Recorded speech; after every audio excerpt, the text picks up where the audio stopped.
আসসালামু আলাইকুম। আমি যে দৃশ্যটি দেখাচ্ছি এটি হচ্ছে মিরপুর শহীদ বুদ্ধিজীবী কবরস্থান। এই কবরস্থানটি দেখানোর উদ্দেশ্য হচ্ছে এইখানে আমার পরম শ্রদ্ধেয় পিতা, আমার ছেলেবেলার খেলার বন্ধু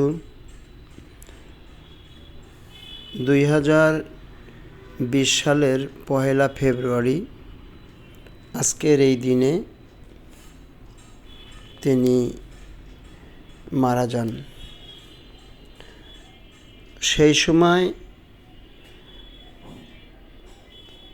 শেখ হাসিনা তার পুলিশ বাহিনী দিয়ে ঢাকার সিটি নির্বাচন অনুষ্ঠিত হয়। পুরো ঢাকাকে একদম অবরুদ্ধ করে নির্বাচন অনুষ্ঠিত হয়। সেই দিনে আমার বাবাকে আমরা ঢাকা থেকে নিয়ে আসতে পারি নাই। অবশেষে এই শহীদ বুদ্ধিজীবী কবরস্থানেই তাকে দাফন করা হয়। আমরা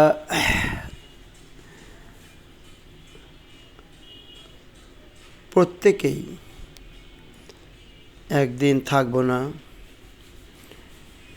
একদিন আমাদেরও মৃত্যুর স্বাদ গ্রহণ করতে হবে। যখনই ঢাকাতে যাই তখনই আমি চেষ্টা করি আমার বাবার কবরস্থানে গিয়ে সেখানে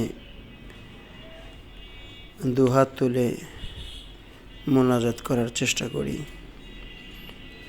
আজকের এই দিনটি আমার জন্য অনেক কষ্টের দিন, বেদনা বিধুর দিন। তাই আমি এই ছোট্ট ভিডিও করে আপনাদের দেখানোর চেষ্টা করছি। এখানে অসংখ্য মানুষ শুয়ে আছে, ঘুমিয়ে আছে। আমার পরম শ্রদ্ধেয় বাবার জন্য আপনাদের সকলের নিকট দোয়া চাই। আমার বাবার জন্য দোয়া করবেন,